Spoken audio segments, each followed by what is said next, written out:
हां, नमस्कार. आतापर्यंत आपण कार्येशभाव कसे काढायचे हे पाहिले.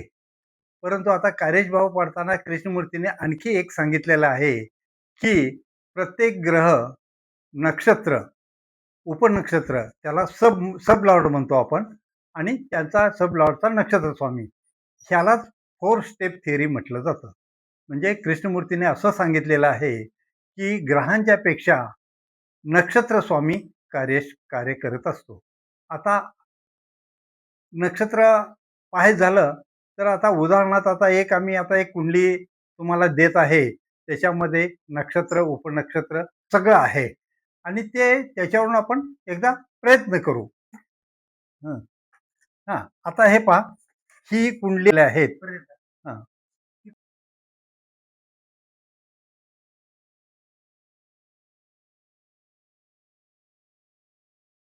आता आपण प्रत्येक ग्रह आणि 4 स्टेप कसे आहे, याबद्दलची तुम्हाला कल्पना देतो.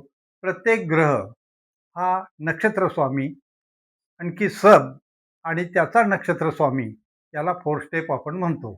आता उदाहरणार्थ आपण या कुंडलीमधील एक चंद्र घेऊ आपण. चंद्राचं पहा, चंद्राचा कानी इथे एरो केलेला आहे. हां, तो नक्षत्र स्वामी रवी आहे. सब म्हणजे उपनक्षत्र स्वामी केतू आहे. आता केतूपासून परत आणि आपल्याला नक्षत्र स्वामी बघायचा तो चंद्र आहे.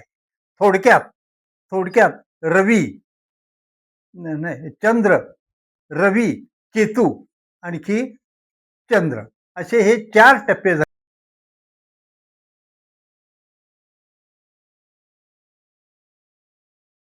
आता आपल्याला त्याच सॉफ्टवेअर प्रमाणे तारीख दिलेली आहे. त्या तारखेप्रमाणे तुम्ही कुंडली तयार करा आणि त्या कुंडलीचे ग्रह, नक्षत्र, उपनक्षत्र आणि नक्षत्र स्वामी हे पाहायला शिकलात.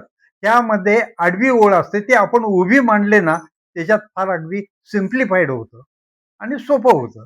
हां, आता ग्रहांची मांडणी आपल्याला करायची आहे. हे नवग्रह त्याचे सिग्निफिकेटर्स म्हणजे कार्येशभाव बघायचे आहेत. याचा अर्थ काय? आपण सिग्निफिकेटर स्ट्रॉंगही पाहिलेत, वीकही पाहिलेत. मग आपण त्यांची कशी मांडणी करायची हे मी तुम्हाला शिकवणार आहोत. काय झालेलं आहे, की रवीपासून आपण सुरुवात करतो.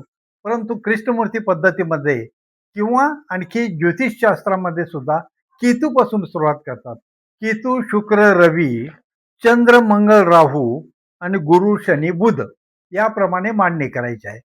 आता आपण आता केतू घेऊ. आपल्या स्क्रीनवर जे तारीख, वेळ आणि ठिकाण दिलेलं आहे, त्याप्रमाणे तुमच्या सॉफ्टवेअर तुम्ही ती कुंडली तयार करा आणि त्याच्यामध्ये ग्रह आणि कुंडली दिसेल त्यावर मी बोलणार आहे आणि याच्यावरच तुम्हाला रिपीट करायचं आहे. नवीन कुंडल्या पायात वेळ आपल्याला घालवायचा नाही.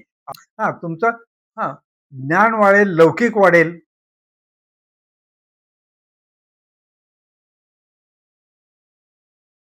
आता माझा वैशिष्ट्य म्हणजे मला बन्या अण्णा म्हणून ओळखणारे सगळ्या महाराष्ट्रातले ज्योतिषी आहेत.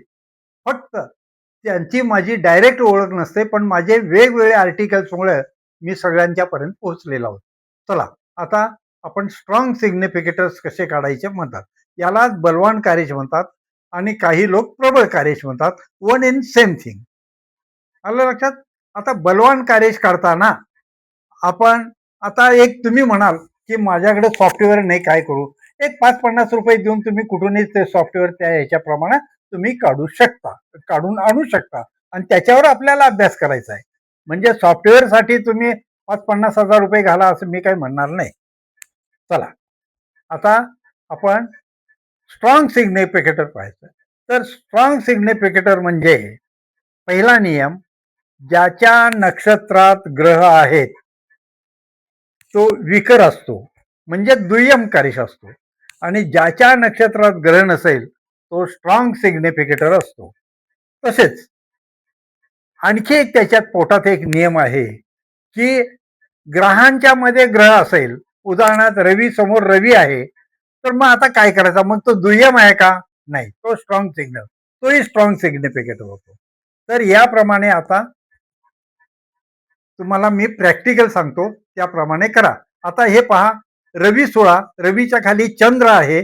चंद्राच्या याच्यामध्ये कॉलम मध्ये बघा खाली नक्षत्राच्या कॉलम मध्ये की कुठले कुठले ग्रह आहेत, काय आहेत हे बघा. आता हे चंद्र पाहताना आपण आता चंद्राच्या पाठीमागे केतू आहे, याचा अर्थ चंद्राच्या नक्षत्रात केतू आहे, त्यामुळे चंद्र हा विकर झाला. आता आता हा रवी सोडून द्या, कारण तो स्वनक्षत्रात आहे. आता राहू आहे, राहूच्या नक्षत्रात मंगळ आहे, राहू विकर झाला. रवीच्या नक्षत्रात बुध आहे, आता सोडून देऊ आपण. मंगळाच्या नक्षत्रात गुरु आहे, त्यामुळं हा विकर झाला. आता गुरुच्या पुढे शनी आहे, गुरुच्या मागे शनी आहे, म्हणजे गुरुच्या नक्षत्रात शनी आहे, त्यामुळे तो विकर झाला. अशा प्रमाणे जर पाहत गेलं आपण तर आपल्याला की बुध आहे का पहा, इथे बुध नाही आहे. शुक्र आहे का पहा, शुक्र नाही. केतू आहे का पहा, केतू नाही. आणि रवी हा स्वनक्षत्राचा. याचा अर्थ काय झाला, बुध, शुक्र, केतू आणि रवी हे स्ट्रॉंग सिग्निफिकेटर आणि हे बलवान कार्यभाव देणारे प्लॅनेट. आता हे पहा, केतू मी सांगितलं, केतूच्या पुढे नक्षत्र स्वामी चंद्र आहे, त्याच्या पुढे राहू आहे आणि त्याच्या पुढे शनी आहे. म्हणजे केतू ग्रह, चंद्र नक्षत्र स्वामी, राहू उपनक्षत्र स्वामी आणि शनी नक्षत्राचा नक्षत्र स्वामी. आपण केतू, आता केतूचे कार्यभाव काढायचे. पहा, केतू हा 7व्या भावात आहे म्हणून 7 लिहिलं. आता आपल्याला केतू पाहायचा आहे. केतू 7 भावात आहे आणि त्याचप्रमाणे केतूचा राशी स्वामी बुध आहे. म्हणजे केतू हा बुधाच्या राशीत आहे, त्यामुळे कन्या राशी बुधाची आहे. त्यामुळे 6 भाव सुद्धा संबंधित आहे, कारण केतूचा राशी स्वामी बुध हा 6 भावात आहे म्हणून 6 भाव कार्य झाला. नंतर केतू बुध हा 4 भावाचा कार्यश आहे, कारण बुधाची रास ही 4 भावात आहे. तशीच ही 7 भावात आहे. 7 हे डबल झालेलं आहे. असो, थोडक्यात आता चंद्र, त्याचा नक्षत्र स्वामी चंद्र. चंद्र कुठं आहे, द्वितीय स्थानात आहे. नंतर तो पंचमाचा कार्यश आहे, म्हणजे चंद्र हा कर्केचा, चंद्राची रास कर्क असल्यामुळे तो पंचम भाव सुद्धा कार्य झाला.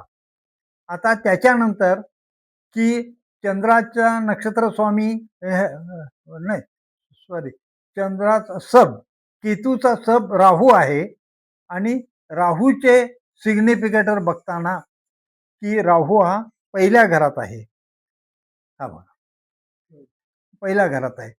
आता इथेच आपण त्याच्या पुढे जाऊ. आता राहूचा नक्षत्र स्वामी, आता पूर्वीप्रमाणे परत बघा, राहूचा नक्षत्र स्वामी राहू आणि राहूचा नक्षत्र स्वामी शनी आहे का नाही. राहूचा नक्षत्र स्वामी शनी, तर इथं राहूचा नक्षत्र स्वामी शनी आला आणि शनी हा 12 राशीत आहे, 12व्या राशीत आहे. सॉरी, रास घेऊ नका, स्थान म्हणा बरं का.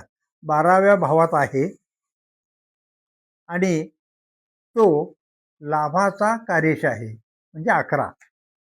याप्रमाणे शनीचे भाव झाले. आपल्याला सांगायचं आहे आता तिसरा नियम म्हणजे की नक्षत्र स्वामी कुठेही कधीही असो ते स्ट्रॉंग असतात. तिथे ग्रह असले तरी स्ट्रॉंग असतात. नक्षत्र स्वामी काय असतो, जो नक्षत्र आहे तिथे तो स्ट्रॉंगच असतो. आणि नक्षत्राचे 2 कार्यभाव जर असतील, तिथे ग्रह असेल तर तो विकर असतो. ग्रह असले तरी विकर. केतूचा नक्षत्र स्वामी चंद्र आहे आणि चंद्र हा नेहमी स्ट्रॉंग असणार. झाला, तो स्ट्रॉंग आहे म्हणून तो ब्रॅकेटमध्ये दिला आपण. आता चंद्र पंचमेश, हा चंद्र पंचमेश आहे आणि चंद्र या पंचमामध्ये एकही ग्रह नसल्यामुळे तो 5 भाव स्ट्रॉंग झाला. आता तिसरी पायरी पहा, राहू. म्हणजे केतूचा सब लॉर्ड राहू आहे. विचार करा तुम्ही, राहू आहे. मग राहू कशी मांडणी केली पाहिजे? ह्या 4 दिलेल्यामध्ये राहू नाही, म्हणजे राहू हा विकर आहे. त्यामुळे विकरचा आपण विचार करावयाचा नाही. एकही भाव आम्ही लिहायचा नाही.